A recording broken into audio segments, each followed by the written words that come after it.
जहां लोग भगवान को ढूंढने जाते थे, वहीं पिछले 40 सालों से औरतें रहस्यमयी तरीके से गायब हो रही थीं। उनके साथ रेप होता था और फिर उनकी हत्या कर दी जाती थी। 40 सालों से लगातार चलता आ रहा ये खून और हवस का खेल, और उससे भी हैरानी की बात ये कि पुलिस को भी कुछ पता ही नहीं चला। भगवान के घर के नाम पर बने इस पवित्र स्थान में मौत और दरिंदगी का तांडव खेला जा रहा था। सोचिए, एक ऐसी पवित्र जगह जहां लोग दूर दूर से अपनी मन्नतें लेकर आते हैं, वहां दशकों से रोज आए दिन गुम हो रही हैं औरतें। ऐसी औरतें जिनका कोई सुराग कभी नहीं मिला, जहां हर साल हजारों श्रद्धालु अपने विश्वास का दीप जलाते हैं, लेकिन उसी विश्वास और आस्था की छाया में कोई और ही खेल चल रहा था। क्या आप सोच सकते हैं, एक आध्यात्मिक नगर जो अपने मंदिर की महिमा के लिए मशहूर है, वो धीरे धीरे रहस्यमयी गुमशुदगियों के अंधेरे में कैसे डूब सकता है? आज की कहानी आपको उस सच्चाई तक ले जाएगी जहां धर्म की पूजा आरती और घंटियों के बीच कुछ ऐसे राज छिपे हैं जो शायद ही कभी खुले। बेंगलुरु से करीब 300 किलोमीटर दूर बसा है धर्मस्थल। यहाँ का मंदिर न सिर्फ अपनी सिद्धि के लिए फेमस है, बल्कि हर साल हजारों डिवोटीज यहाँ पहुँचते हैं। आम लोग, क्रिकेट स्टार्स, बड़े पॉलिटिशियन, सभी इस पवित्र स्थल पर आकर पूजा अर्चना करते हैं। लेकिन धर्मस्थल की इस भक्ति भरी छवि के पीछे पिछले 40 सालों से अलग ही कहानियां चल रही हैं। ऐसी कहानियां जो कभी अखबार की सुर्खियों से आगे नहीं बढ़ीं। जवान लड़कियों और महिलाओं के अचानक लापता हो जाने की रहस्यमयी घटनाएं, और उनमें से सब आज तक अनसॉल्व्ड ही हैं। किसी ने अगर आवाज उठाने की कोशिश की तो उसे भी डराया धमकाया गया, कभी सच सामने नहीं आने दिया। नमस्कार दोस्तों, मेरा नाम है शिया और आप देख रहे हैं स्टोरी विद सिया। आइए जानते हैं धर्मस्थल की वो कहानी जो मिसिंग विमेन का सेंटर बन गया था।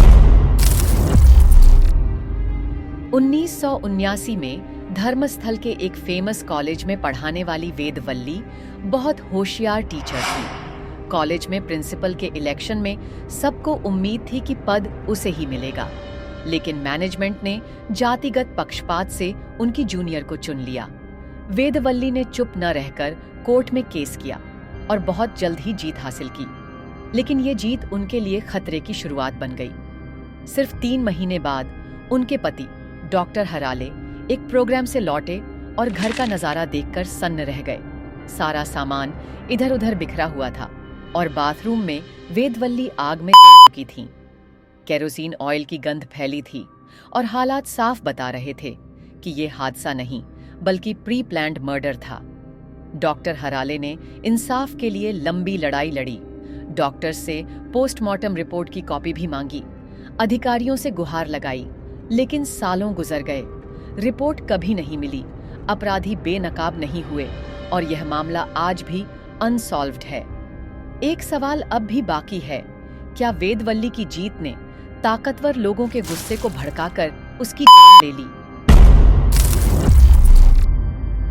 मई 2003 में धर्मस्थल एक बार फिर डर के साए में आ गया। इस बार शिकार बनी 18 साल की मेडिकल स्टूडेंट अनन्या भट्ट, जो MBBS के पहले वर्ष में पढ़ रही थी। दोस्तों के साथ ट्रिप पर आई अनन्या शुरू में हंसी मजाक में थी, लेकिन एक पल के लिए ग्रुप से अलग हुई और फिर कभी वापस नहीं लौटी। दोस्तों ने हर जगह खोजा, लोगों से पूछा, लेकिन कोई सुराग नहीं मिला। खबर उसकी माँ सुजाता भट्ट तक पहुंची। वो कोलकाता से सफर तय कर वो धर्मस्थल पहुंची, लेकिन वहां उनका सामना और भी खतरनाक सच्चाई से हुआ। सुजाता के अनुसार तलाश के दौरान 5 से 6 अजनबी आए और धमकी दी, अपनी बेटी को भूल जाओ, वरना जैसा उसके साथ हुआ वैसा तुम्हारे साथ होगा। उन्होंने हार मानने से इनकार किया। उसी रात सुजाता को एक कमरे में बंद कर बेरहमी से हमला किया गया। सिर पर गंभीर चोट लगने से वो कोमा में चली गईं। कुछ दिनों बाद जब होश आया तो वो बेंगलुरु के प्राइवेट हॉस्पिटल में थीं।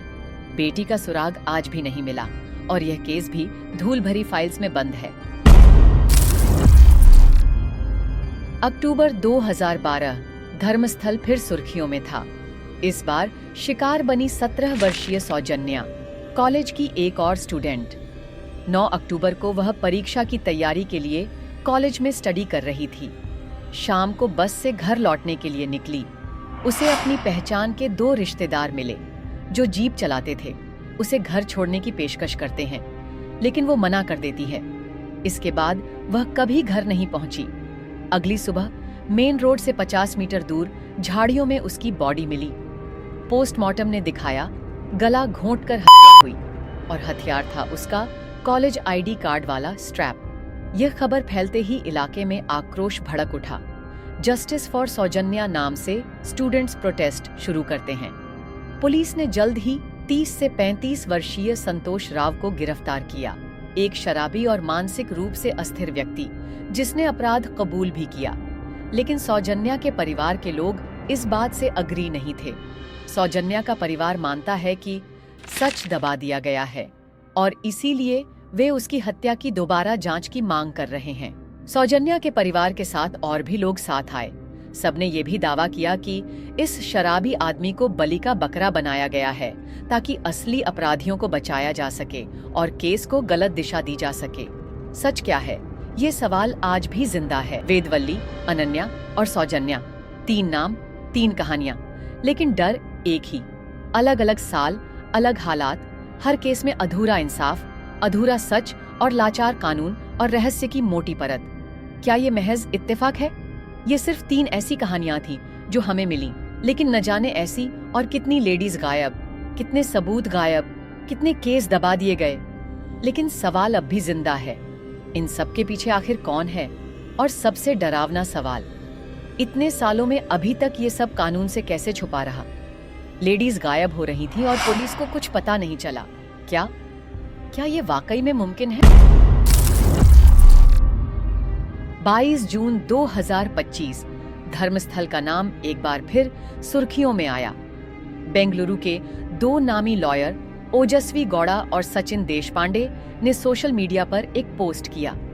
पोस्ट के मुताबिक उनका क्लाइंट बहुत अफसोस में जी रहा है और दावा करता है कि उसने धर्मस्थल में 100 से ज्यादा लड़कियों को मारकर दफनाने की घटनाएं देखी और उनमें हिस्सा भी लिया। वह पुलिस के सामने सरेंडर कर खुद उन कब्रों की लोकेशन बताना चाहता है। पोस्ट सामने आते ही सोशल मीडिया पर हंगामा मच गया। 3 जुलाई 2025 की सुबह एसपी के ऑफिस में माहौल पहले से अलग था। इस बार लॉयर्स अकेले नहीं आए थे। लॉयर्स के साथ एक शख्स भी था जो सिर से पांव तक नकाब में छुपा हुआ था। वो एसपी सिर के सामने बैठा। उसने धीमी आवाज में बोलना शुरू किया। मैं 1995 से 2014 तक धर्मस्थल मंदिर में सफाई कर्मचारी था। इन 20 सालों में मैंने अपने हाथों से 100 से ज्यादा लाशें दफनाई हैं। ये सुनकर कमरे में सन्नाटा छा गया। उसने बताया, उन लाशों में कई महिलाएं थीं और कई नाबालिग लड़कियां।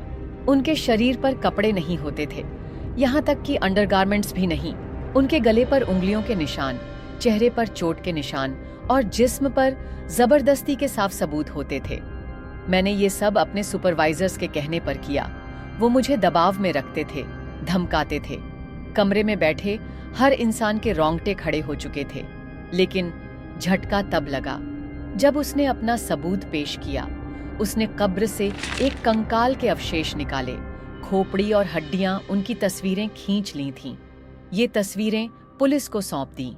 अब ये मामला सिर्फ आरोप तक सीमित नहीं था। पुलिस के पास सॉलिड फोटोग्राफिक एविडेंस आ चुके थे।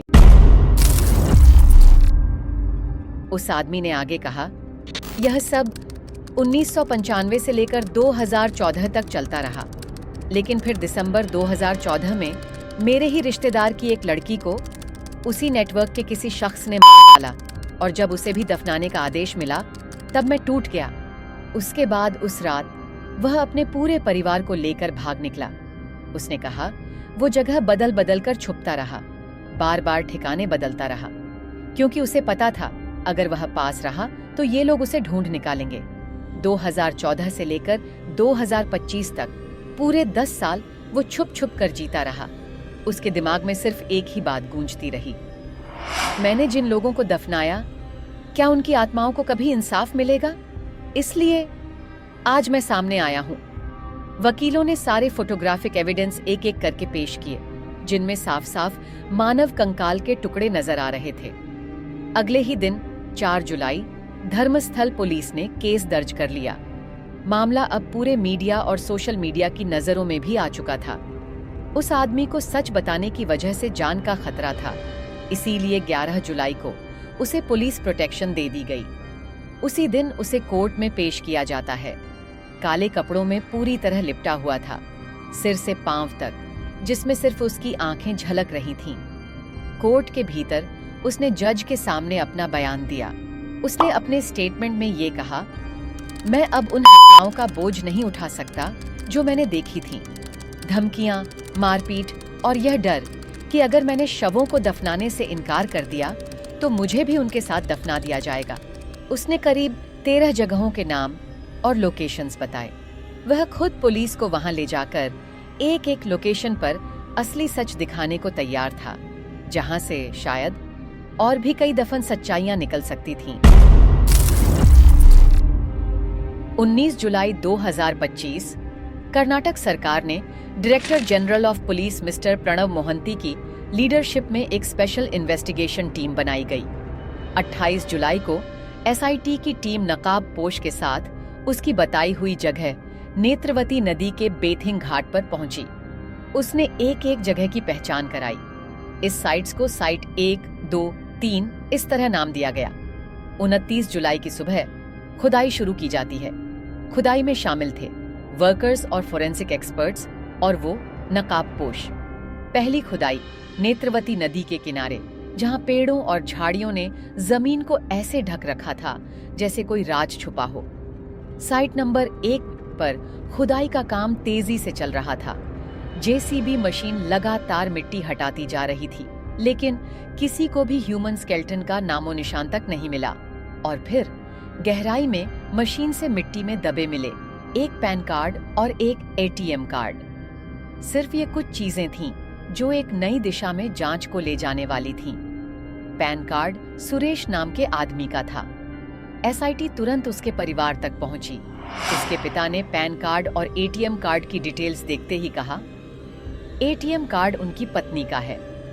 इतनी जांच के बाद भी ये सुराग ठोस नहीं था, लेकिन पुलिस को यकीन था खुदाई और आगे बढ़ेगी तो शायद सच सामने आ जाए। 30 जुलाई की सुबह एसआईटी ने अलग अलग टीम को 4 नई जगहों पर भेजा। साइट नंबर 2, 3, 4 और 5 की खुदाई के लिए। 6 दिनों से चल रही खुदाई, लेकिन हाथ में अब तक ज्यादा कुछ नहीं था। 24 सदस्यों की एसआईटी, फोरेंसिक एक्सपर्ट्स और दर्जनों मजदूर, सब दिन रात लगे थे। न्यूज चैनल्स पर यही हेडलाइन थी, अब तक कुछ नहीं मिला, बस एक पैन कार्ड बरामद। लेकिन 31 जुलाई 2025 की सुबह सब कुछ बदलने वाली थी। साइट 6 है नेत्रावती नदी के किनारे, जब अचानक एक मजदूर की फावड़ा किसी सख्त चीज से टकराया। फोरेंसिक एक्सपर्ट्स आगे बढ़े, मिट्टी को हटाया गया और वहां थे स्केलेटन्स, कुल 15 स्केलेटन्स। फोरेंसिक टीम ने कंफर्म किया ये एक पुरुष के शरीर के अवशेष थे। पहली बार 5 नाकाम कोशिशों के बाद एसआईटी के हाथ ऐसा सबूत लगा था जो कहानी को आगे ले जा सकता था। रोज एक एक दिन खुदाई हो रही थी, लेकिन वहां सिर्फ मिट्टी और मायूसी मिल रही थी। अब तक साइट 7 और 8 की खुदाई भी पूरी हो चुकी थी, वो भी बिना किसी ह्यूमन स्केलेटन्स के। एक दावे के मुताबिक धर्मस्थल के आसपास का ये इलाका 1980 से अब तक करीब 300 से 400 अननेचुरल डेथ्स और मिसिंग पर्सन्स का गवाह बन चुका है। सोचिए, लगभग 400 लोग, जिनमें बड़ी संख्या महिलाओं की है, या तो रहस्यमय तरीके से गायब हो गए या उनकी मौतें संदिग्ध हालात में हुई। हाल ही में एक पुराने आरटीआई एक्टिविस्ट जयंत ने दावा किया कि वो कई सालों से इन मिसिंग लोगों के पीछे काम कर रहे थे और उनका कहना है कि इस केस से रिलेटेड बहुत से डॉक्यूमेंट्स जनरल एडमिनिस्ट्रेटिव ऑर्डर्स की वजह से नष्ट कर दिए गए हैं और सरकार, पुलिस, सबको इसकी जानकारी थी। अब ये सवाल उठता है, क्या ये महज एक क्रिमिनल केस है या फिर इसके पीछे कोई और भी बड़ा डरावना और छिपा हुआ सच है? मेन प्रॉब्लम ये है कि धर्मस्थल में पहले पुलिस स्टेशन था ही नहीं। अब पुराने डॉक्यूमेंट खंगाले जा रहे हैं, ताकि दशकों से लापता लोगों की लिस्ट बन सके। लेकिन अगर नकाब वाले आदमी का दावा सच हुआ और सच में 100 से ज्यादा बॉडीज मिली, तो ये केस बहुत बड़ा हो जाएगा। क्या ये गुमशुदा लोग किसी गहरी अनसॉल्व्ड मिस्ट्रीज का हिस्सा है? एक खबर के मुताबिक अब तक 6 और गवाह सामने आए हैं जिन्होंने दावा किया कि उन्होंने धर्मस्थल में गुप्त रूप से लाशें दफन होते देखी हैं। उन्होंने करीब 50 जगहों की निशानदेही की है जहां उस समय सैकड़ों महिलाओं और लड़कियों का दुष्कर्म कर उनकी हत्या की गई और फिर उन्हें दफना दिया गया। सवाल वही है, क्या ये खुदाई अनसॉल्व्ड मिस्ट्रीज को उजागर करेगी या फिर एक ऐसी कहानी बनकर रह जाएगी जिसका अंत कभी नहीं मिलेगा? दोस्तों, आज हम ये वीडियो अगस्त के अंत में रिकॉर्ड कर रहे हैं, जो हमारी अब तक की रिसर्च के बेस पर है। इस वक्त तक 13 साइट्स की खुदाई पूरी हो चुकी है, लेकिन कुछ और साइट्स अभी भी बाकी हैं। और सवाल ये है, वहां से क्या निकलेगा? ये तो आने वाला वक्त ही बताएगा। इस केस की कहानी अभी यहीं खत्म नहीं होती, क्योंकि सच की तलाश हमें एक ऐसे मोड़ पर ले आई है जहां रोज कुछ न कुछ नया देखने को मिल रहा है। आपको क्या लगता है, अगला खुलासा क्या होगा? सच का उजाला या अंधेरे में एक और राज? कमेंट सेक्शन में हमें बताएं कि क्या आपने कुछ भी इस केस के बारे में सुना है। इस वीडियो को लाइक जरूर करें, शेयर करें, ताकि जब अगली कड़ी आए तो एक भी सुराग छूट न पाए। मिलती हूँ अगले वीडियो में, और याद रखिए, सच मिट्टी में चाहे जितना गहरा दबा हो, खुदाई उसे जरूर उजागर करती है।